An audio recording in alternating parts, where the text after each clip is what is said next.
Hello, all you positive heads out there. It's so good to be back with all you beautiful reflections of the one source consciousness that creates and animates all things. If you're new to this podcast, of course, we are super happy to have you here, and we just ask that you bring an open mind and heart to your listening experience and to be prepared to explore vantage points that I'm convinced will help shift or solidify your current understanding of the ultimate nature of reality. While listening, you'll be exposed to inspiring, empowering, and unifying perspectives that I'm highly confident will yield stellar results in your life if you opt to try them on for size. Also, at optimistic.tv, we have officially begun releasing the first few episodes of our new late-night style, consciousness-elevating video variety talk show, Optimistic, which features live visionary art, soul share interviews, retreat guests here at the Mystic Manor, as well as live musical performances. I'm also super excited to announce that we are currently making plans to release the rest of Season 1 on my personal favorite online streaming service. So stay tuned to optimistic.tv to follow the unfolding development of this exciting Optimistic expansion, as we'll be posting more info and release dates there soon. And in the meantime, be sure to check out, of course, the first few episodes at optimistic.tv as well.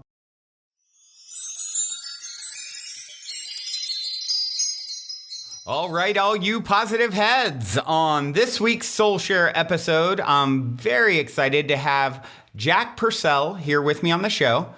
Jach has channeled Lazaris since 1974, the year I was actually born. So he is certainly not a newcomer when it comes to accessing, navigating, and interpreting all things multidimensional and metaphysical. Super excited to dive in with you today, Jach. Hello, my friend. Welcome to the show. Hi there. It's great to be here. Thank you. Yeah, very glad to have you here. It's, with this topic, it's something that I've talked about a lot recently on the show. I've seen more and more people in my world who have had this sort of experience opening up to channeling. And the funny thing about this conversation is you're just retiring from, 40 plus years of channeling, which is kind of funny. I guess in some sense, you're passing the torch, because I've never, in the last year, I've met more people having channeling experiences than ever before. So, thank you for blazing the trail, I suppose. Yeah, that's, I think, a good term, because I've been channeling since 1974. That's 46 years. 46 years this year. And Lazaris is the entity that has come through me. He's non-physical, never been physical, which used to confound people. They would ask, well, if he really is good, will he become physical? And no, he chose to his growth. I call him a him. But it's not really a him or a her, or it's just an energy. But I refer to him as him because it's a personal connection. It has chosen to grow and become and non-physically. But all along, he's talked about he's not a guru, he's not a master. He's a friend, and he's here channeling through me to interact with people, to be friends with people, to accompany them on their path with the idea that, hey, you're the one who's growing. You're the one who is in charge of your reality. I'm coming along to maybe point some things out along the way. You might notice this. You might take a look at that. Oh, you might want to take a turn here and go down this road for a while. These are things to learn and to grow, but you're the one in charge. And the idea here is, you're a map maker. Your destiny is to make maps for the rest of the world, not to proselytize, not to, tell people, but be an inspiration, make your own map, create your own reality, and leave a trail for others, morphogenically or whatever, to when they're ready to grow, when they're ready to become who they're supposed to be in this life, there'll be a pathway, a way to go. You're the map maker. you're the map maker. And so it's like at this point, Lazaris is saying, okay, make the maps, go out there and do it. Get out of the Right. classroom, get out there and you've got a world to create, get busy. And so he's in a sense done giving information, but he's still there. He's still a friend. And people can still, in altered state, what's called blending, can be in altered state, have a relationship, have a connection. And there's a bounty of recordings, video and audio, that each time you listen to them, you hear something new, something different. So even though a recording may have been made 20, 30 years ago, as you re-listen to it now, it's like, oh my gosh, I didn't hear that before. Oh, look at that. So it is like a brand new workshop, a brand new experience, even though it's technically 30 years old, because time is only linear in our imagination. Right. In reality, it's all happening simultaneously. So, something that was said 30 years ago makes sense today because today is when it is. Right. The eternal now, But right? anyway, yeah. I always put it as your fifth birthday party is just happening on another channel that you're not tuned into right now, right? Exactly. Yeah. Different frequency of vibration, different resonance, for sure. So anyway, he's concluded what he wants to share. And it's like, okay, now we have all the information that he wants to give us. Now it's up to us. And now we're here to get out of the classroom. We got our degree. I like that. As someone who is definitely, I often joke that I'm a shoot, ready, aim kind of person. I like to just dive into the deep into the pool. I'm much more experiential than classroom oriented. So it's, I definitely think, and of course there's a time and a place for both. And some people have predispositions one way or another, right? And and I think it's sort of can become a little bit of a pitfall for some folks where it's just like,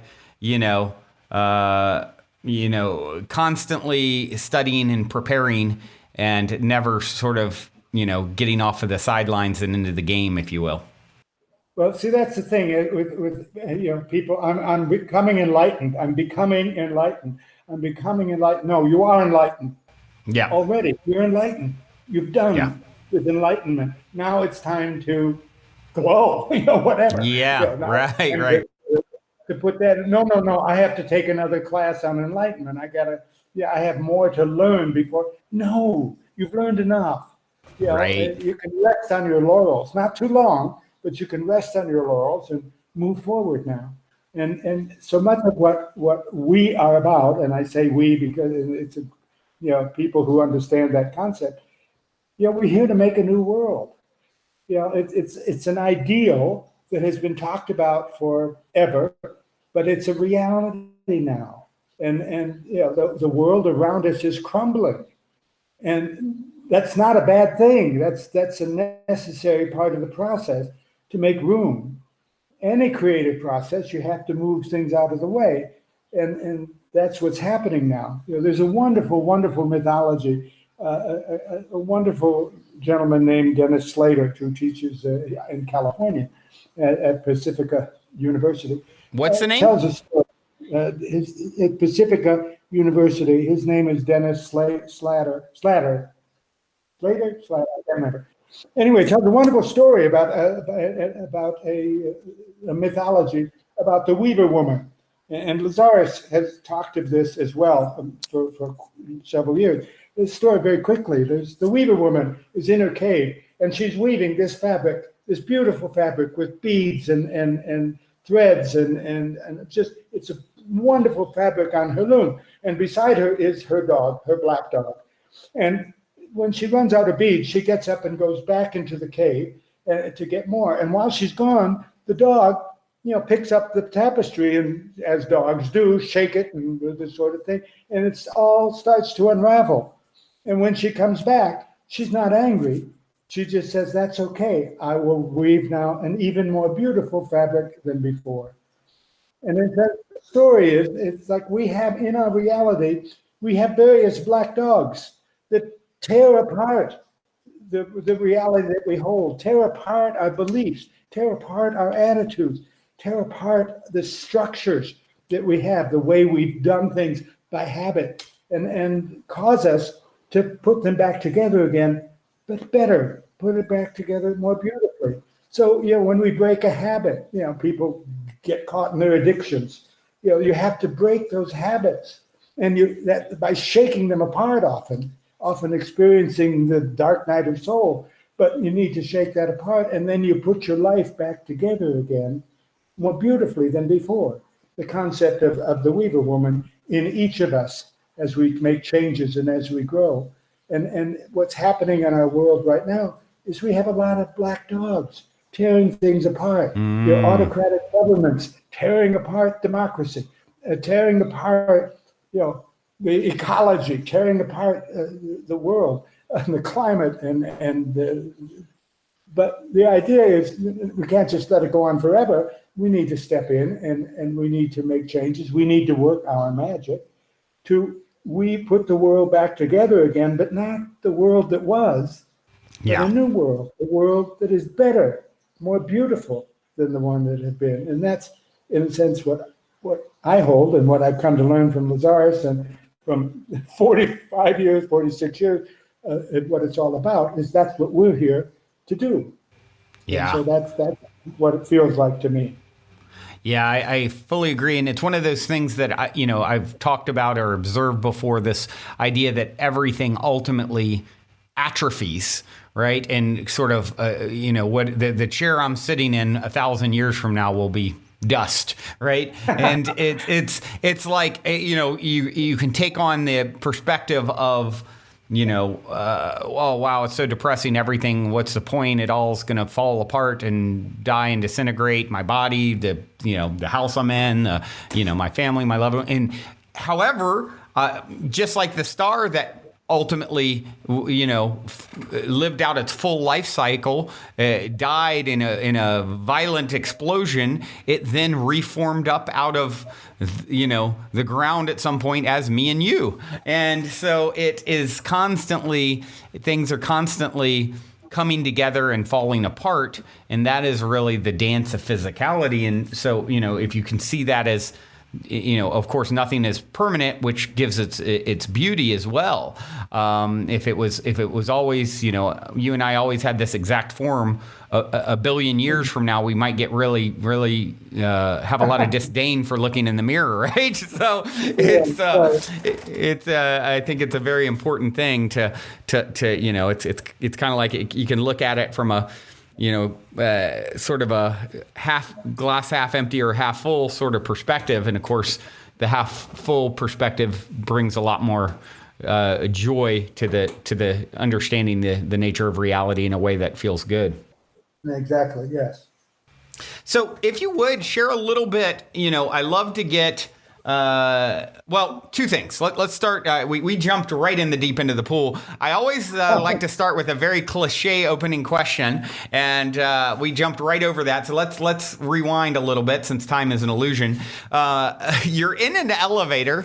The woman next to you looks over, says, "What's your passion?" You got 10 floors to answer. What do you say? How many words? You got 10 floors to answer. You can decide how fast the elevator is. 10 floors to answer. What is my passion? My passion is to explore the unknown and to unfold beauty.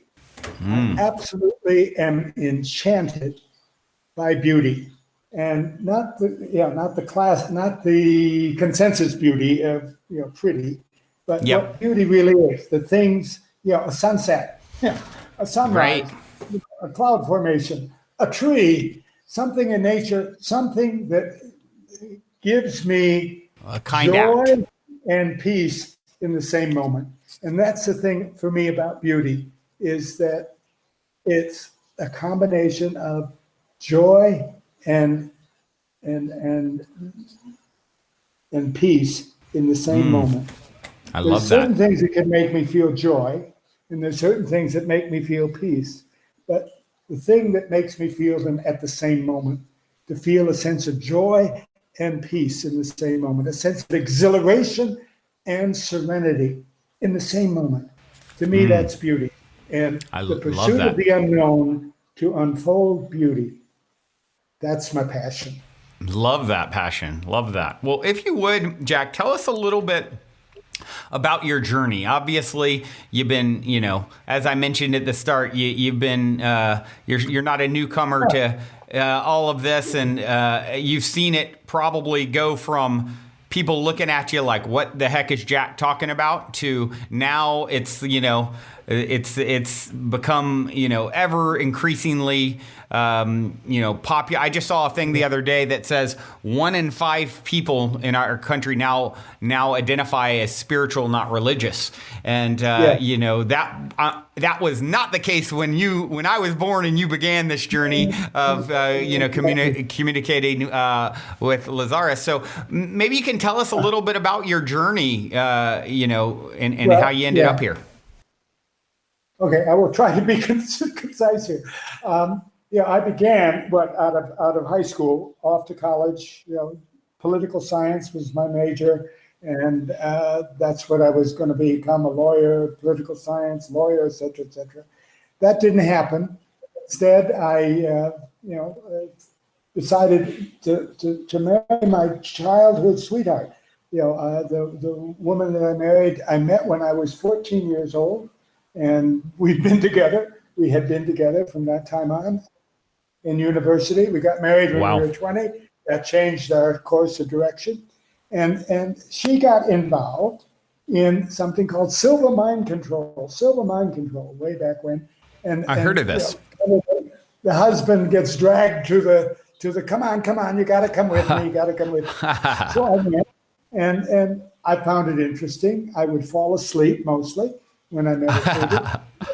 But out of that, I just found myself fascinated with it. And I would in the evening after supper, okay, I'll do the silver mind control technique, etc. And one night, I was sure I fell asleep, but one night, this other being came through. And that's where it began, October of 1974. At first, I was, this is crazy. But we talked to significant people, therapists and things like this. And anyway, one to another, years unfolded, and the channeling began and became serious. I thought it would last a couple years and then it would go away and I'd get back to being a businessman. But it didn't. It just kept going. And I became more intrigued and more fascinated with, well, let me listen to this. Because when I would go into trance, I didn't hear anything. I thought it was for me like sleeping. It was like sleeping. And I had that option at the beginning. Do you want to be aware or not? And I said, no, I don't want to be aware of what's being said. So afterwards, I listened to the recordings, and that's how I like everybody else, I come to understand what's being said. But wow. It was like during the 70s and into the 80s when the New Age was all the rage. It was crazy time. It was everybody and their brother was channeling, from channeling dolphins to channeling rocks to channeling anything, everything. It was like absolutely crazy, a circus of craziness out there. But I think it was an important, because kind of the concept is that in order to grow the flowers, you need weeds. You need the weeds to take the correct protection to protect the flowers. And so there was a lot of weeds, a lot of craziness, and they got eventually weeded out. And the New Age kind of phenomena died away. But in its place, very quietly, there was, as you're saying now, the idea of spirituality, to have a personal relationship with something divine, to have, said more specifically, to have a personal relationship with your soul. First of all, to know that you have a soul, and then to develop a personal relationship with your soul. Is a spirituality, not a religion. It's not an institution, not an organization, but a personal relationship. To have religious experiences without having to be confined to a religion, to develop your own spirituality. And so in the time of the late 70s and 80s, when all the fanfare and all the color and all the jokes and all the craziness of a new age was there, that was the time of the flowers and the weeds were mixed. And then the weeds died out. And what was left were the flowers, which was the idea of not the woo-woo phenomena, but the spirituality, that relationship that you have with your soul, that relationship you have with life, that relationship you have. Lazaris refers to it as God got us all that is, not God got us all that is three beings, but one being, God got us all that is, whatever you want to call it, the divinity, to have that relationship and to start living your life with that as a priority. Not the only thing you do, but a priority. And that's what came out of that heyday of the 70s and 80s into the 90s, kind of faded away.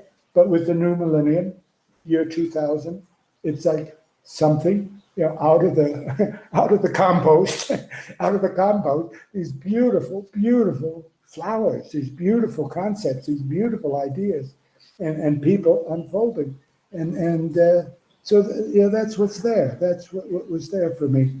And along the way, it was like, okay, I'm the channel for Lazaris. But it was also about me finding my own soul, about me finding my own life, and living that energy. And out of it, it's like the woman that I married. We only stayed married for 10 years, but come to the realization that we more are brother and sister, not so much husband and wife, brother and sister, soulmate. And we stayed together for 40 years. We only separated because her life ended. So after 40 years, it's like, all of a sudden my life is, everything was planned and now it's all gone. And I realized, what I've done for 40 years is love somebody. That's what I've done, a channel and all that. But my own personal journey has been a journey of me loving someone. And so that someone is gone now. And so what do I want to do with my life?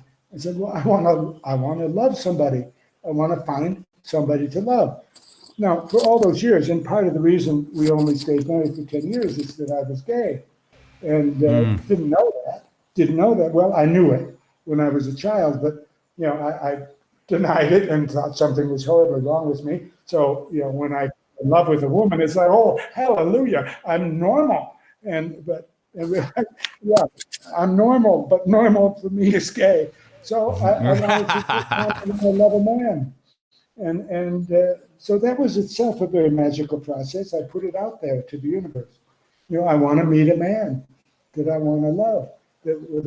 Not just to have a relate. I want a loving relate. I want someone that I can love for the rest of my life. Share your life with.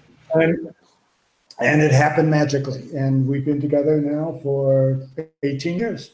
And, wow. And it's wonderful. And so now I'm turning my attentions from channeling. I'm still going to be meditating, still have a relationship with Lazaris. But now I'm turning my attentions to who I am more fully. And one, I'm someone who loves somebody. That's who I am. Second, I'm also someone who, as I say, loves to explore. I'm a mystic. I love to explore the unknown and search to unfold the beauty that could be found there. And that's what I'm doing with my life now. Wonderful. What a journey that continues to unfold. It has been an amazing one. It has been amazing. Well, and obviously along that way, you've picked up a lot of wisdom from your life experience and wisdom from Lazaris. And so, I think what might be beneficial to the listeners is to kind of, get from you some of the, is there any particular wisdom from Lazaris over the years that kind of was a recurring theme, or, obviously many, many years of that connection and in channeling, that came through that really stands out? If someone was like, okay, what's the Lazaris Cliff Notes, what would you share with the listeners that is some of the most profound wisdom that came through? Okay, well, yeah, there's an awful lot, and there's a core, a thread through it all. And I would say this, at the core of it is that, we each create our own reality. And that is very literal. It's not just we create how we choose to look at things that happen to us. I mean, we do that. But more than that, we create our own reality. We create it all, and we do it consciously. Even when we pretend we're not doing it consciously, we're doing it consciously. And the core is that we all work magic, real magic, not the rabbits out of hat stuff, but and not the coins and cards and all that, but the real magic of changing reality, according to, as Aleister Crowley, a long time ago, Aleister Crowley said, according to our will. Well, Lazaris has adapted that and changed that and suggests we create our own reality in accordance with our will, compliance in accordance with our will, with our imagination, and with our love. And the thing is, it's like, that is so, for me, is so powerful and so profound that my reality is a reflection of my will. It is a reflection of my imagination. And it is a reflection of my love. Now, you see, what do you mean? There's some ugly stuff out there. Yeah, because what I grew up with to believe, to hold as attitudes, it has some stuff in it. It's tainted with reality, with things that have happened to me. So that, you grow up and you have an attitude. Life never works. Nothing ever works for me. I never win anything. There's no point to doing it. I always lose. Is it a wonder that your reality reflects that? Isn't meaning you lose everything, you always lose, but it's there. It's an energy in what you're creating. I always lose. It never works out. Love is painful. Love hurts. You can never trust love. You can never, all these beliefs that we were given, sometimes with the best intentions, by grandmothers and grandfathers and by aunts and uncles and by parents and even by siblings who, my brother told me I was adopted, and I believed him for a summer or two, so like, wow. We're given these, and our reality is a reflection of what we will. What am I willing? I want to, I want to be in charge. I want to be in control. I want to, I want to run things, and we try to do that, but we fall short, and so it's like we need to be aware. Okay, what do I want to create? What do I really want to create? And let me look at what's my will, because what I'm going to create will be in compliance with, in accordance with what I will, but also with what I imagine. And my imagination is unbelievably powerful. Each of our imaginations is overwhelmingly powerful. And the thing is, we tend to be much more adept at imagining the worst. And because when you say, you hear a clink in the middle of the night, what do you imagine?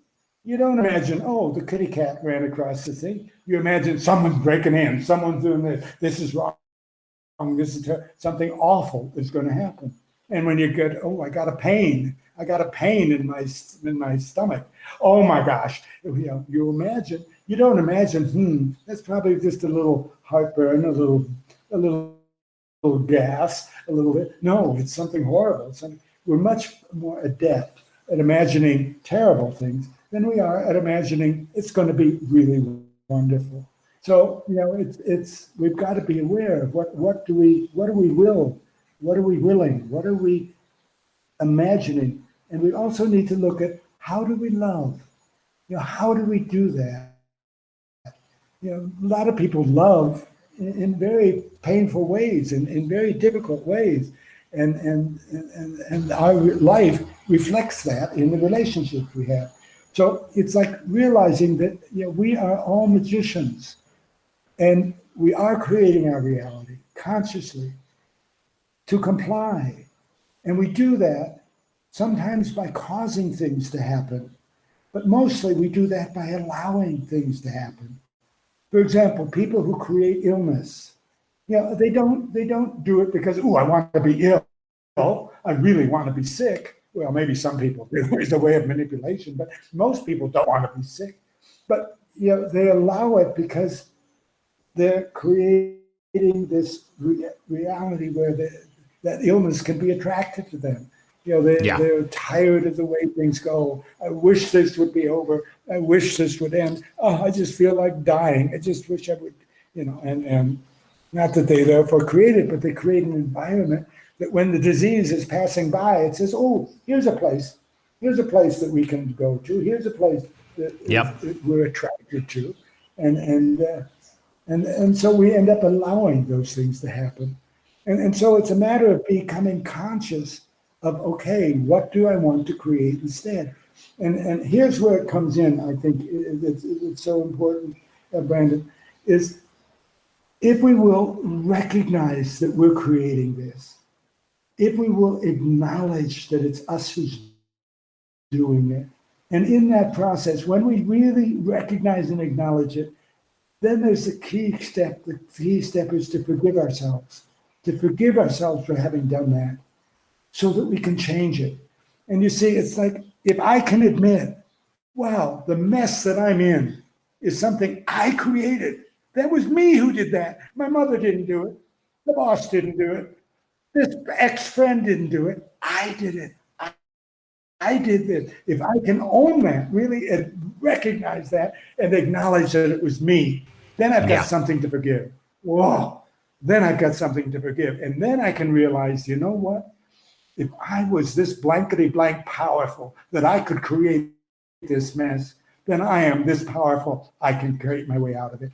If I can create this mess, I can create a better reality. If I've got that kind of power that I can make my life miserable, I've got that same power, that same energy in the form of misery can be transformed into as powerful. It doesn't have to be more powerful, just that powerful to create something beautiful. And see, that's where the ownership, if I can recognize and acknowledge it and forgive myself for it, then I've got the chutzpah and I've got the power, I've got the stuff to change it into something better.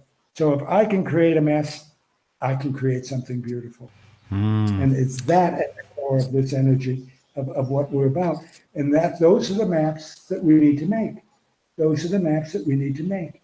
We've got a reality right now, a horrible reality with this coronavirus. How many cases, how many deaths, how many, all this going on. If we allow, I didn't create that, but I'm allowing that. I'm allowing that. And there are some wonderful reasons I'm allowing it. And there's some horrible reasons I'm allowing it. If I can recognize it and acknowledge it and forgive myself, then I can start making some changes. I can use the positive, the treasures that I can find, the beauty that I can find in the unknown of this virus, that I can start making a more positive reality. I'm not going to solve it all myself, but I can start making changes in my reality using what I find in this chaos. Yeah. In this chaos of coronavirus. I love that perspective. It's so, it's something that I just feel so intensely and resonate with so strongly. It's like, I think of, Abraham, who I'm sure you're familiar with, Esther Hicks channels, it talks about this very thing, like owning everything that you create. Like, oh, when you did something great, oh, I did that. And when you've attracted something that you don't really want, ooh, I did that, and just really looking at it from that lens. And when we talk about coronavirus, I feel like it's a great example of, here is something that if I had a nickel for every different data point or perspective that I heard about this thing, I would never have to work again, because I've heard like, oh my gosh, the numbers are so inflated. Oh, the numbers are way too low. Oh, it affects the lungs. It affects it's a blood clot. Hold on, wait, your ears fall off. Oh, hold on, you're going to grow an extra foot. I mean, it's basically created. Here is a thing that there's everything that can be said about it has been said, right? So, and I'm exaggerating a little bit, but, for effect, but truly, I mean, there's so many things that I've heard about. Oh, masks are awful. They're the worst thing ever. They make it worse. Oh, masks are everything. You need to wear one. Oh, I mean, every, argument or perspective, or what it actually is, the root of it, or what it actually causes, I've heard it all at this point, and I don't even follow it very closely. So what that boils down to is, okay, here's something that is offering you up all kinds of things to latch onto. Are you going to take that bait, in a sense? And I certainly don't ever want to speak for anyone what's right or wrong for them. For me, my whole life, Jach, I've said I don't believe in getting sick, and I haven't been in a hospital since 1974 when I was born. And so, it's something that I've always given energy to. Like someone would have the flu, and I would say, oh, don't worry, I don't catch the flu, and I'd give them a hug on purpose to really make an energetic statement. And in that moment, now what am I telling them? Oh, well, now they're co-creating it with me. Oh, Brandon doesn't get this. He just proved it, kind of thing. And now I've sort of lured them into co-creating this reality with me. So I feel like coronavirus is the ultimate test for people. Hey, what? You want to latch on to really fearful things? I'll throw every potential, idea at you that you can think of, And so for me, it's like, I'm continuing to focus on the same thing I've always focused on, taking care of my health, getting sunlight, eating as well, and not giving, I think the fear is the most, and isolation is the most dangerous thing. When you get someone and put them alone and give them things to be scared about, that is very dangerous on so many levels. So it's to me, I view it as this great test and opportunity. And it's not to diminish anyone's experience or people that have had it or contracted it. That's part of their reality that is just as valid as, not having it from the ultimate perspective, I would say. But I just wanted to kind of chime in on that, because I feel like it's a really big opportunity for all of us here to sharpen our axe, if you will, and co-creating our experiences. Well, yeah, exactly. So, and it is so individual.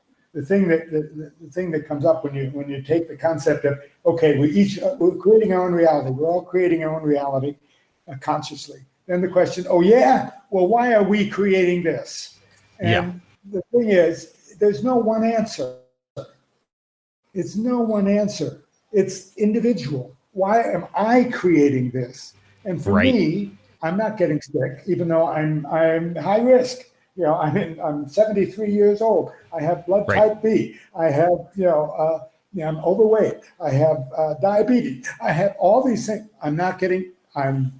Why am I creating it? I am creating this for my personal self as a way of pause, as a way of stopping and reevaluating what's important in my life. What do I value? It's coming at a time where I'm, quote, retiring in terms of, hey, I've spent all my life channeling. What are you going to do now?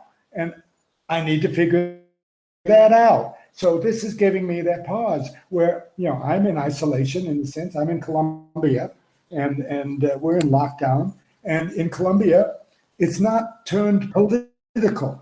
So wearing masks or not wearing masks is not a political statement here. It's a statement often of a lack of education or a presence of education or attitude this way or that way. on an emotional level, but not political. And so, I'm in isolation in terms of that.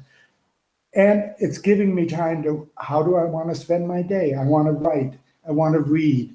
I want to read the books I've never had a chance to read. I want to write essays. I want to write my personal journey. I want to write stories about the people discovering their soul. And I'm starting to do that. For another person, for some people, this is an opportunity to leave. It's a chance to die in a way that is less horrible than cancers, or less horrible than certain other ways. Some people, it's hard to die, and this is an exit. Like pneumonia has often been called a disease for elderly people, a way of exit. For some people, it's that. For some people, it's a pause, like it is for me. For some people, it is an opportunity of caring for other people. For some people, it's an opportunity to be out there in the world, being a caregiver. I mean, it's one thing for someone who dies of the coronavirus. It's another thing for someone who gets sick but gets well again. It's another thing for somebody who is asymptomatic. It's another thing for people who live in places that it doesn't touch them at all. So to say, what is it? It's like, what is it to me?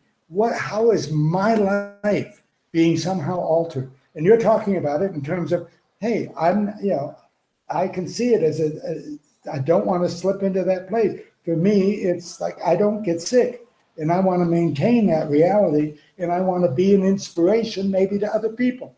And so for you, it's an opportunity to be more of who you are. Whereas for someone else, it may be an opportunity to realize who they've been and who they want to become and make certain changes. So it's totally unique, but it is a major reality shift. I mean, it is changing our world, and it's quote right on time in a certain way. Yeah, I fully agree. I love the way you painted that picture. For some, it's the opportunity to be a caregiver. For some, it's the opportunity to make an easier exit. For some, it may be the opportunity to have a more challenging exit. For whatever reason beyond our perspective.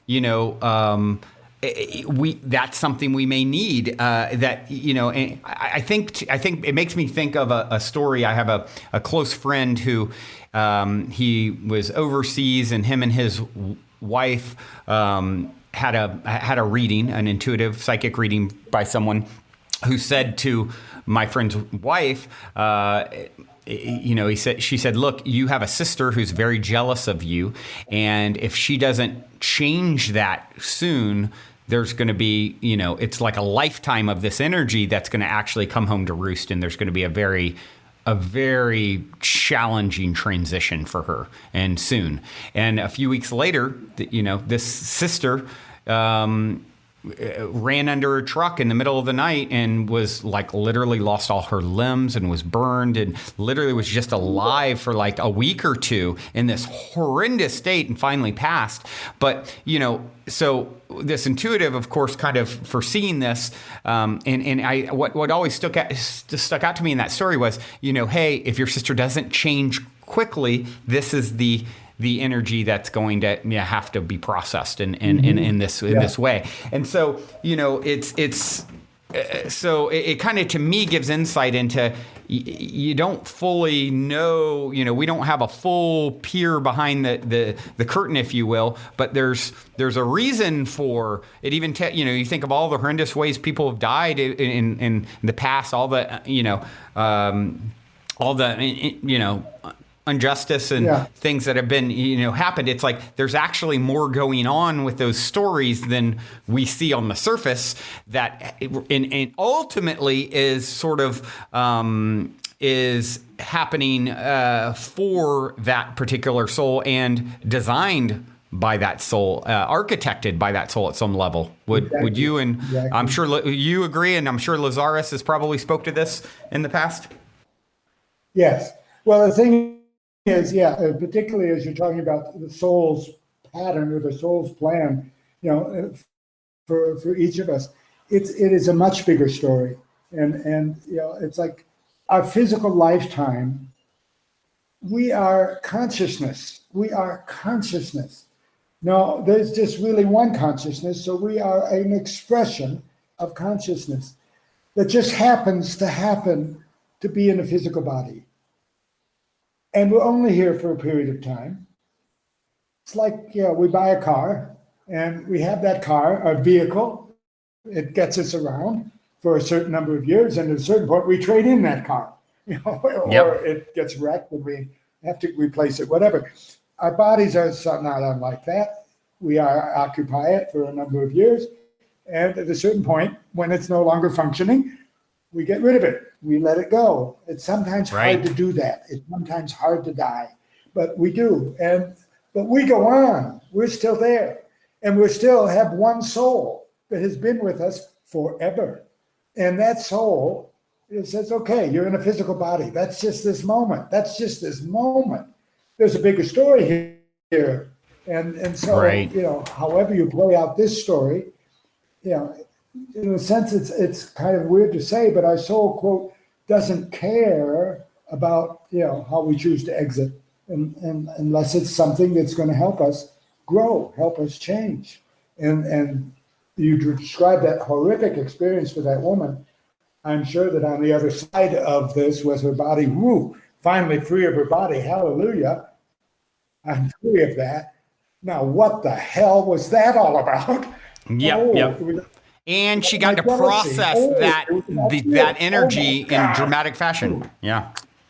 And I don't want to ever do that again. Let me do another lifetime. Let me have another lifetime, and this time without that jealousy. Who knows what the choices are? So it's a bigger picture of what we're about. And I think this particular virus being it's quote a novel virus. It's a novel virus, meaning it's never been here before. And it is so widespread. It's touching everybody everywhere. And, people, no, not me. It is. It's not touching everyone physically. But, for example, it is touching your life. You're not physically sick, but you are touched by knowing of people and being with people. And it's causing you to think about how do I want to live my life and how do I want to move forward? What do I want to do? Not just about this, but in my life. So it is having impact on you. It's having impact on me. And it's having impact on so many people. Some people are making it political. Some people are making it political and for whatever reason, that's what they're doing. But it's touching everybody. And I think it's a significant game changer in the world. And I think it's like, a lot of us are making this reality, allowing this reality, and we have our reasons for doing so. And as we can learn and grow, then we have found the positive side of this otherwise very negative thing. Yeah. So anyway, absolutely. Well, let's shift here for a moment. There's some. Yeah, all this has been wonderful so far, and one of the things that I'm really found fascinating in your explorations over the decades, I know you have discerned a lot of insight into other realms, Atlantis, Lemuria, the fairy realm, things like that, and I find all of that just so interesting and fascinating, and I just love to, here, I guess I don't have a specific question other than, what feels relevant to maybe share to give people a glimpse behind the curtain into some of these other, cultures, civilizations, dimensions, and anything that comes up for you that you'd like to share about it. Well, okay. There's so much that could be talked about. It has been for decades. But let me just, a couple things that jump out that I think are significant. Lazaris has talked about the fairy realm as not fairy little gossamer, little cute things, little brownies and pixies and elves. Those are part of the, the etheric realm. They're sort of the gnomes and the sylphs and the undine and the salamander, which are the metaphorical names for the four elements. The gnomes, for example, are the element of earth, rock and earth and mud and ground. And sylph are the light, sort of cosmic beings that are the element of light and air. And salamander, not really, they're not geckos, but salamander energy is that of fire, creation and destruction, the fire energy. And the undine, the undulating energies of water. Those are the nature spirits. And people who have explored the fairy realm in the past have entered into the altered state of the other world, or into the between of worlds, which is the etheric. And that's where you find those nature spirits. And they are energy. They are energy that we give rendition to. In other words, it's like if I had, Brandon, I had this wonderful experience last night in a dream. I had this wonderful experience. I felt this energy, and it felt like this little person with kind of a grumpy look and a kind of a gruff energy to them, and it felt like, if I were to tell you what that energy was like, that's what it was like. And so that's my rendition of a gnome. And wow, the air was so filled with light. It was like it was dazzling and sparkling with light. And it was like these little sparkles of daylight. And that's my rendition of what the nature spirit of looks like. So there's these energies in people, in the past, those are fairies. No, they're not. They're nature spirits. There is a fairy realm, fairy beings that shares this earth. And it's in a different time frame. It's in a different resonance. But it's here. It's sharing this earth.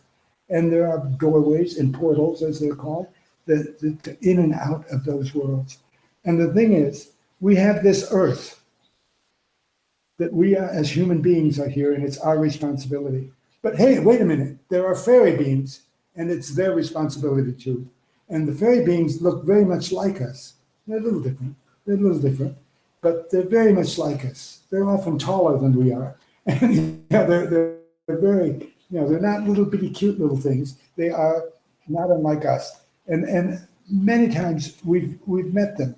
Sometimes, they slip into our world as homeless people in the middle of the night. Sometimes they slip into our world as, I met this stranger. I was at a bus stop, and this guy was there, and he just had this kind of fairy-like energy about him. Not fairy meaning gay, queer, right, homosexual, but fairy meaning, just something magical about him. And it's just, I don't know. Or this woman, and she was dressed so cool, just kind of this weird, wonderful shawl and this wonderful, and she just had this wonderful sort of fairy-like energy about her. And I don't know. And then she went around the corner and disappeared. I didn't see her. Yep. Sometimes they slip into our world. And the point is that they are magical and we are magical. And we've got an earth here. We've got a world that needs our attention. And we can't do it alone as human beings. We need to engage fairy magic. And the fairies can't do it alone. They need to engage human magic. And we need to learn to work together.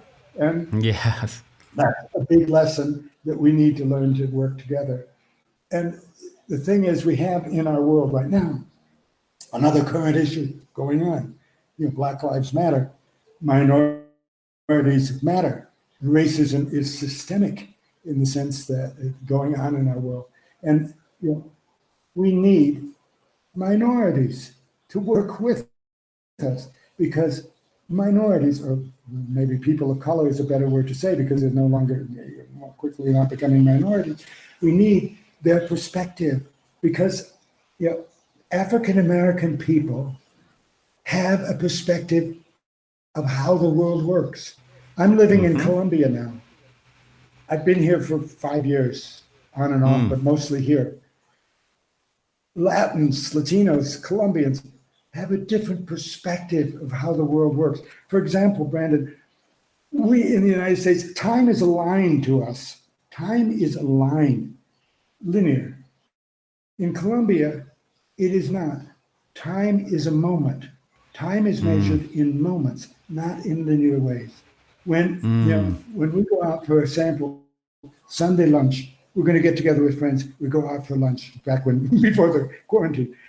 And we would go, and it's like, okay, we make arrangements. We get there by 1 o'clock, 1:30, 2 o'clock for lunch. And, I'm there looking at my watch. Okay, 2 o'clock, we should be done by 3:34 at the latest. They're not looking at their watches. 4 o'clock comes, 5 o'clock comes, 6 o'clock. Yeah, we're still at lunch. We're still at lunch. And, well, what about you had a 4 o'clock appointment? Yes, but I'm here in this moment. This is where I am. This is what I'm doing. And, Brandon, I found something fascinating in this, in that when I would meet people here and, visiting, etc., I'd meet people, hi, how are you, who are you, blah, blah, blah. They would meet me, I would meet them. A year later, they would see me and, oh, Jach, how are you? What's here? What's that? What's this? All kinds of details. I can't remember their name. I can't remember what anything happened. Because I can relate to that. Me in a moment. At that moment, this was reality. The reality is this moment with Jach. For me, this was one of many moments in a string of moments that is called time spent over a line. So I didn't remember them. Enrique, my husband, who's Colombian, he has walked down the street and there'll be someone in a car, honk a horn, honk a horn, honk a horn. Hi, Enrique. Hi, Enrique. They hadn't seen him in 20 years. 20 years. Wow. But they recognized him and knew him because time is a moment. Okay, the thing is, my point here is, that's how a Colombian, that's how a Latin, that's how a Hispanic sees reality, time differently. We as gringos, we as Americans, see it as a line. People of color, be they African American, be they Asian, be they African of African, be they Indian, be whatever, they view reality differently, and they have a perspective of reality, and we need that. We need that. They need our perspective. We need their perspective, and we need to be able to come together. And that's the same. And that's why I think the work that magicians are doing, that the magicians that I know are doing, with fairy magicians, with fairy friends from the fairy realm, working magic to change the world, is so important. Because out of that, we also need to learn, as consensus reality people, how to work with each other, how to dialogue with each other, and that's why I think this movement right now of seeking racial equality, speaking about it, recognizing it, acknowledging, forgiving ourselves for the reality that we've created with this systematic racism, and changing it. But first we got to recognize it, and then we got to acknowledge it, and then we need to forgive ourselves individually so that we can individually generate changes. And I think that's an important part of dealing with the magic in our world, but also opening up to the magic of the African American world, the Hispanic world, the Asian world, the Indian world, and opening to the magic of the fairy realm. And, I can't deal with the fairy realm. Okay, don't. But how about dealing with the magic of Black people? How about dealing with the magic of Indians? How about dealing with the magic of Asians, and learning to what they can contribute and what you can contribute, and what out of it, the synergy, the whole that's greater than some of the parts, the synergy that can emerge from coming together and working together as one. So that's where I think that opening up to those other realms is of the fairy realm, and of Lemuria, of Atlantis, of Sirius. It's all part of that bigger tapestry of learning to work together. And I'm going to digress just a moment, because the key under that is the level of male chauvinism that has been so much systematic in our world. Yeah. In terms of men are better because they have biology, their biology, and the male chauvinistic attitude, not of men, but of chauvinism, and I make a division, the chauvinistic attitude of either or. Either I'm in charge or you are. Either it's me in control or you are. And it's one or the other is the energy of male chauvinism that is absolutely damaging to men. Yeah. Men having to feel, I got to do it all myself. I got to do it all myself. I can't say I'm scared. I can't say I'm weak. I can't say I need help. No. If I'm a man, I got to do it this way. And that level of chauvinism is imprisoning for men as well as diminishing for women. So it's like, man, well, look at me. I'm a male chauvinist. That's hey, you're suffering from that chauvinism in a more insidious way than women are. Women who know it's what it's doing to them. Men, unfortunately, it's too insidious for many of them to see. But the point is, it's the male chauvinistic energy says, do it alone, and it's either or. And if women are in charge, then you're not.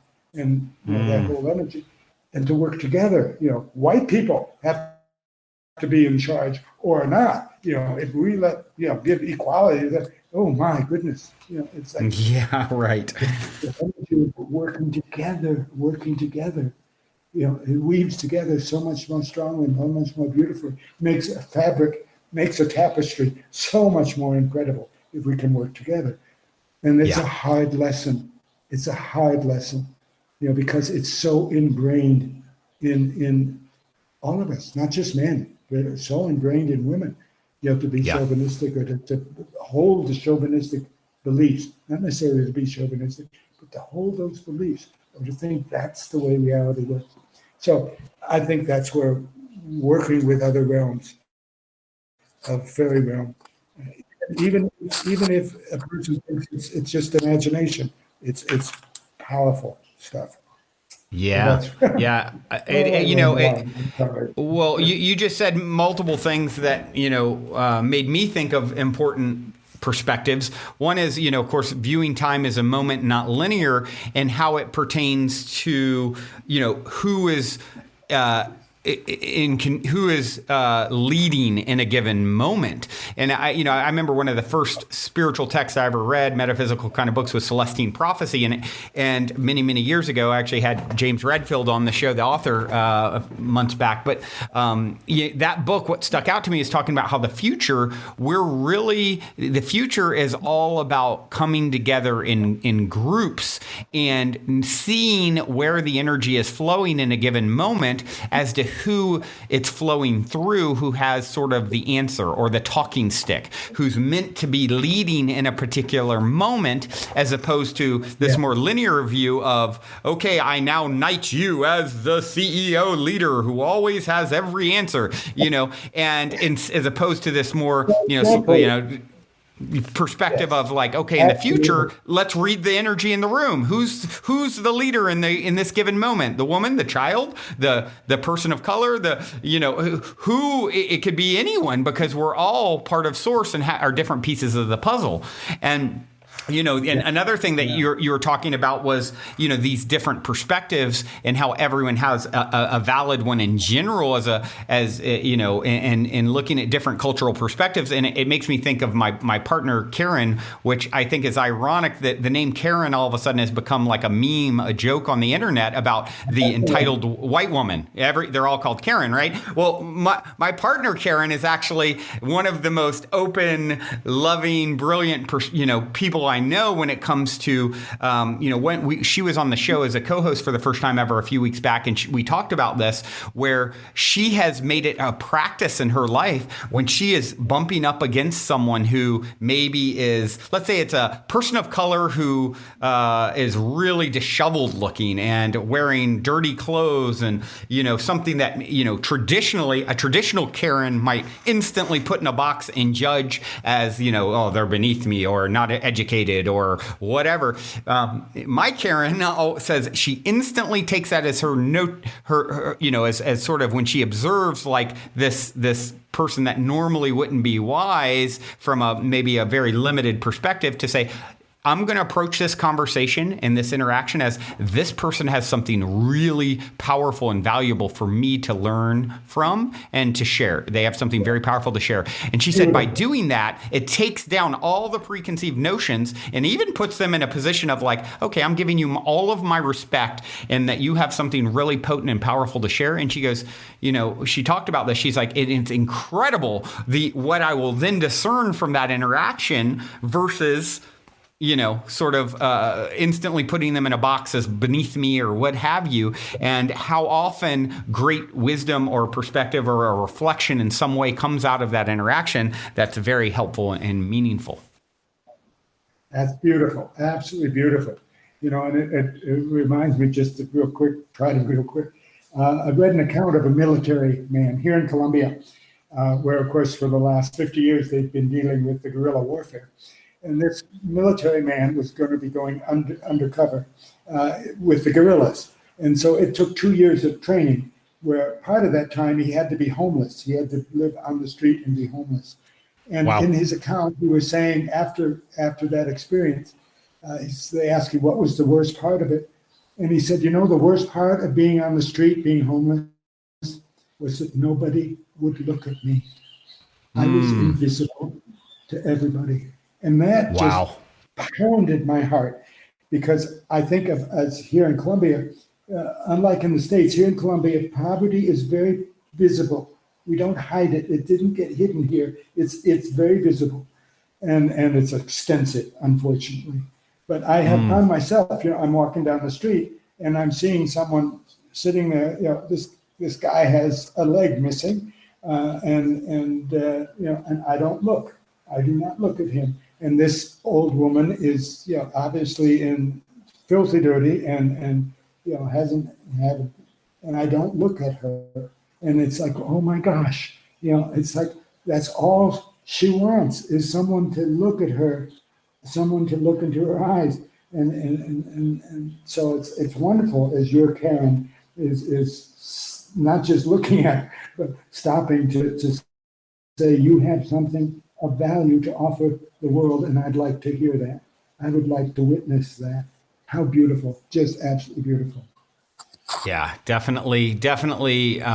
Was a powerful learning for me, her sharing that perspective. And I seek now to really remember it anytime I'm bumping up against anyone who I am going to that knee-jerk reaction of putting them in some box or slipping into unconscious, conscious or unconscious judgment, because that's just a sign of my own ignorance if I'm doing it.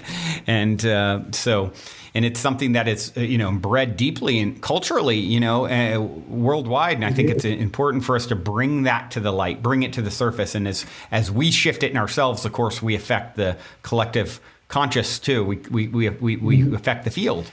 So, wow, this has been such an epic conversation. I feel like I could go for hours and hours with you, Jach. So one of the things that I, as we sort of wind down here, I love to hear stories of synchronicity or serendipity or a positive paranormal story. And something tells me you have a fun story or 100 up your sleeve. And if you have something that maybe pops up that you feel inspired to share, I'd love to hear it. We love good stories on the show. Well, okay, I'll share one that stands out. It's fairly recent. Again, I'm, as I say, living here in Colombia, and my husband and I, met an old friend of his back at Christmas time, whatever, and he had his partners are also an American, so there was kind of a connection there, Colombian and American, Colombian and American. The four of us got together, had a wonderful time, a real strong connection. They spend part of the year in Colombia. They also live on the East Coast. And from time to time, I would text WhatsApp, do WhatsApp, back and forth. Hi, how are you? What's going on? Whatever, etc. Well, this last year, and it was May, I happened to be in Madrid because I love travel. I absolutely love travel. I was in Madrid, had 3 or 4 days on my own before I met up with my brother and his family and my sister. And so I texted, hi, how are you? Would love to see you sometime. Hope you're doing well, etc. Text back, yeah, doing fine, just great, etc. And I said, well, I'm in Madrid. We're going to meet up with my family. You're in Madrid. We're in Madrid. Oh my gosh. And so we ended up spending the afternoon together. They were at a hotel about 5 blocks away from the hotel I was Wow. in. And so we'd love to see you sometime. How about in about an hour from now? So we spent the afternoon, in Madrid and had a wonderful afternoon together. Another similar story is a few years earlier, I can't remember when now, I was in the Monet Gardens, which are outside of Paris, about a couple hours outside of Paris, in Givenchy. And I was there, and it's an incredible place. And I have a dear friend, my best woman friend, and she has a property that is absolutely lush, gorgeous, wonderful. And I was thinking of her and her property and how, she would love it here and how it was. And I turned around and there's her sister standing behind me. Wow. Yeah, it's like, whoa. Yeah, her sister, who I knew well, also. And it's like, there she was standing behind me, like, whoa. And so those kinds of things, particularly when I'm traveling, which I do a lot, are just wonderful. I guess they're synchronicities. They're just wonderful little miracles. Wonderful little miracles. And it's just the kind of thing that makes me think, I love life. Absolutely. Exactly. So, yeah. Anyway. Yeah, it really is. It's interesting. I've heard it said that with traveling, sometimes things like this can even open up more because you're out of your normal routine, and therefore, you're more open and receptive to, non-habitual energies, if you will. And so, I think that's interesting that you mentioned it happens a lot when you travel. Yeah, I think the boundaries come down. Our boundaries come down, and therefore we are open to phenomenal things. Yeah, and even shifting. They've also say if you want to get rid of racism and that sort of thing. One of the most powerful ways you can help with stereotyping and racism and is someone to go and travel and see all the different cultures and get, enmeshed in the other cultures for some period of time and see, hey, at the core of it, we're all the same, I was in, lots of years ago, 30 years ago, I was in Haiti, and I had a tour guide because they speak a language I don't know. Anyway, I had a tour guide, and he was Haitian, and he wanted to know if his brother could come along with us, and I said, yeah, okay. So there were these two Haitian young men, and the only payment they wanted was pay for their meals and maybe buy them some presents, and also could they take home toilet paper. And but anyway, we're going out in the country one day. I had a rental car, driving out in the country. And there came to a cockfight. It's like, oh my gosh, no, I don't. He said, yeah, come on, let's go look. And so we did, and it wasn't as horrible as I had anticipated, but we were there, and it's like just rough out in the middle, climbing through mud to get to this place. And I'm looking around and saying, wow, look at all these people, all these black people. Look at, they're all black, and we're the only white ones. And we're no, I'm the only one. The two friends of mine, yeah, they were black too, but they were in that time period of 2 or 3 days of spending so much time together. They weren't black anymore. They weren't white, but they weren't of any color. They were just these people that I knew and that I was relying upon, to keep me safe. And it's like, yeah, they lost their color. But all those other people are black, not us. Oh no, just all of them, just not me. It was weird on that trip. Just again, a little silly little thing. When I got there the first night, they said, "Do you want to go see the voodoo? Want to go see voodoo?" Yeah, okay, yeah, why not? So drive here, go here, go here. And then I'm thinking, well, out in the country, in the middle, out of Port-au-Prince, out in the country, totally. And I remembered, oh, wait a minute, there were 5 or 6 tourists in Mexico that were found dead. Oh my gosh, I wonder if they're going to rob me and kill me. Maybe I should just give them my money and live. But they took me to the voodoo place. We watched the voodoo with the tourist attraction. This is like, oh my. That's when the fear slipped in, right? Yeah. I create my own reality. I better create this safely. Yep, exactly. Well, I'm glad you did and that you're here to talk about it. Yeah. Well, it showed me my prejudices, Yep. In automatic response. Oh, there's somehow I'm in trouble. Young black people, I'm in trouble. Yep. Beautiful. Well, and it's I think it's so important for all of us because, even, you're my father's age, and it's like it's even more deeply ingrained. I mean, my roots are originally from North Carolina, and Virginia. I was in Virginia, and my dad's roots all in North Carolina. It's like, going back even, to your generation, it's even more to overcome, more deeply ingrained. And so I just applaud you for doing the work and being such a trailblazer on all the levels. Jach, you are such an inspiration, my friend. And this has been so incredible to connect with you. And for those who want to follow your work and continue to, check out all the offerings, both in the past and in the eternal now, let's say, all the Jach work, Pursel, what's the best way for them to connect? The website, which is Lazaris.com, which is Lazaris, Lazaiis, Lazaris.com. That'll be the best connection to the website. Let me make sure we got it here. It's Lazaris, correct? Yes. Got it. Okay. Great. Perfect. Open the door. It'll open the door, and there's all kinds of things they can explore.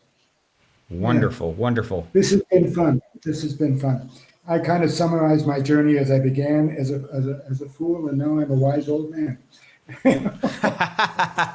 Go look, and you'll probably play the fool again sometime throughout eternity. We wear all the masks, right?